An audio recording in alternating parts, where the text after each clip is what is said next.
Hello, and welcome again to Living English. Today, we look at how to talk about what you hope for the future, and also a very small but very important word, if. But first, let's see today's episode of Sisters and Brothers. Now that Anne has found her brother and is going home, she has time for just one more meeting with her friend Sarah and Sarah's brother Steve. Here it is.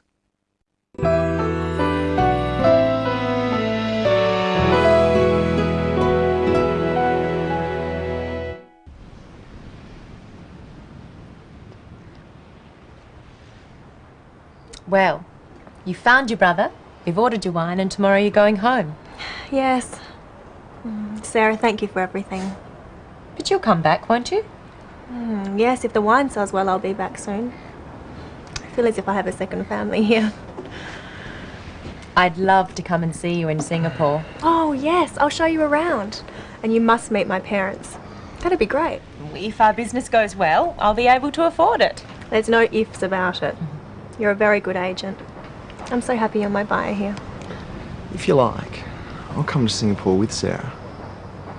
I'd like that very much. You can meet my parents too. Do you think they'll like me?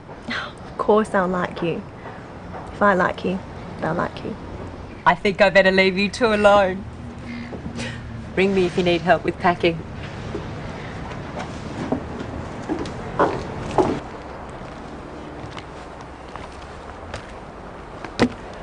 I've only just met you, and now you're leaving. But I'll come back. If you want me to. Let's look first at ways of expressing hopes for the future, telling someone what you would like to happen or wish to happen. Sarah wants Anne to come back to Australia.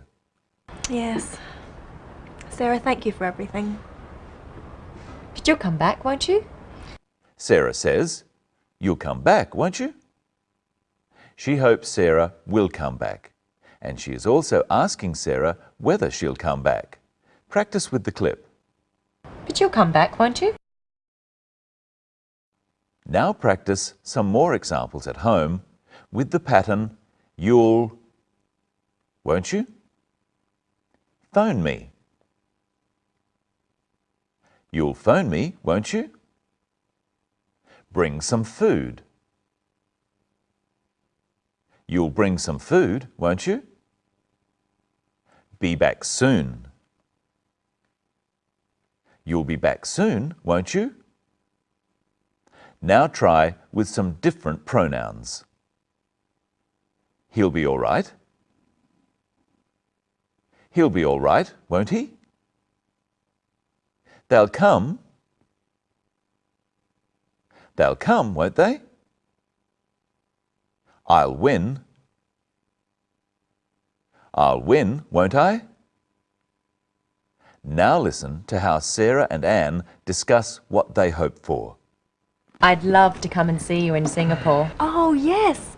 I'll show you around. And you must meet my parents. That'd be great. Sarah says, "I'd love to come and see you in Singapore." I'd love to. I would love to. This is how we express things we really want to do.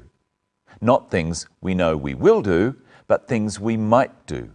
Practice with the clip. I'd love to come and see you in Singapore. Practice at home with some more examples of I'd love to. Come to lunch. I'd love to come to lunch. Meet your friends. I'd love to meet your friends. Go to Sydney. I'd love to go to Sydney. Anne talks about what she thinks Sarah should do. Listen again. Oh, yes. I'll show you around. And you must meet my parents. That'd be great. Anne says, "You must meet my parents." Must is a strong word. Anne really wants Sarah to meet her parents. Must can also be used for an order. For example, you must not smoke inside, or you must stop at a red light. But in this example, Anne is telling Sarah something she really wants her to do. Practice saying, "You must meet my parents," with the clip. Oh, yes. I'll show you around. Oh, yes. I'll show you around. And you must meet my parents. Now let's look at that little word, if. First, let's look at how Anne uses the word if. Yes, if the wine sells well, I'll be back soon. We use if to talk about possibility, something that might happen or might not happen. This use of if is called conditional. So Anne says she'll be back if the wine sells well. The wine selling well is the condition for her coming back. There could be other conditions. Practice these using the phrase, "I'll come back." If I have enough money. If I have enough money, I'll come back. If you want me to. If you want me to, I'll come back. If business is good. If business is good, I'll come back. Anne is not sure that the wine will sell well. If she was, she would use when, not if. When the wine sells, I'll come back. Anne uses the word if twice in this example. Listen again. Yes, if the wine sells well, I'll be back soon. I feel as if I have a second family here. Anne says she feels as if she has a second family. As if is the same as like. She feels like Sarah and her family are her own family, her second family. Listen now to Sarah thinking about the future possibilities. And you must meet my parents. That'd be great. If our business goes well, I'll be able to afford it. There's no ifs about it. The condition of Sarah being able to afford to go to Singapore, of having enough money, is business going well. What does Anne say about this? There's no ifs about it. Anne says there are no ifs about it. This means she is quite certain that business will go well, and Sarah will come to visit. Well, there are many more examples of if in this episode. It's a very iffy episode. Let's look at some more. First, what is the condition for Steve coming to Singapore? If you like, I'll come to Singapore with Sarah. The condition for Steve coming to Singapore is Anne wanting him to. And what is the condition for Anne's parents liking Steve? Of course they'll like you. If I like you, they'll like you. The condition for Anne's parents liking Steve is that Anne likes Steve. And of course, we know that Anne does like Steve.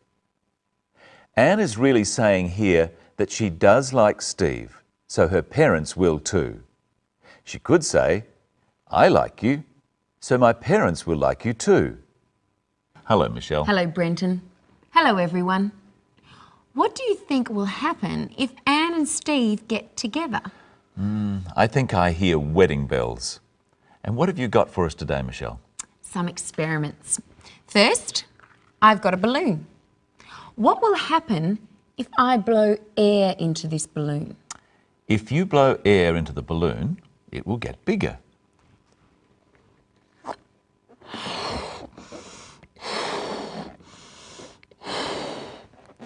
You're right. And I'll get tired. Now I've got a balloon blown up. What will happen if I let the balloon go? If you let the balloon go, it'll fly across the room. Oh, right again. And it'll make a loud noise. Now I'm going to pour some water into this glass. What will happen if I don't stop pouring? You'll make a mess. Right, if I don't stop pouring, I'll make a mess. So I'd better stop. Now, Brenton, can I trust you? I think so. Good. Then you can help me. If you stand up, I'll show you what I want you to do. Right. Now, I'm going to fall back and you're going to catch me. I think I can do that. If you don't catch me, what will happen? If I don't catch you, you'll fall. Yes. And if you don't catch me, I won't speak to you. Huh. Okay. Oh! Thank you. Let's try a few more examples. What will I do if he doesn't catch me? If he doesn't catch me, I'll fall. He doesn't help me. If he doesn't help me, I'll cry. He isn't nice to me. If he isn't nice to me, I'll leave. Now, Brenton, there's another way of using if. What's that? We can talk about things that may never happen. What's an example? Okay, here's a globe of the world. Where would you like to go? Oh. I'd love to go to Paris. But you're not going to Paris, are you? No, unfortunately. But if you went to Paris, what would you do? I'd go up the Eiffel Tower. If I went to Paris, I'd go up the Eiffel Tower. Look at the question again. If you went to Paris, what would you do? We use the past tense with if to talk about things that might never happen. Not things we are actually going to do or plan to do, but things we imagine doing. So, Michelle, where would you like to go? I'd like to go to Indonesia. And if you went to Indonesia, what would you do? I'd visit Borobudur. If I went to Indonesia, I'd visit Borobudur. Why don't you try a couple at home? I'll say a city or country and something to do. Rome. See the Colosseum. If I went to Rome, I'd see the Colosseum. Sydney. Visit the Opera House. If I went to Sydney, I'd visit the Opera House. And tell me, Brenton, what would you do if you won $1 million in the lottery? If I won $1 million,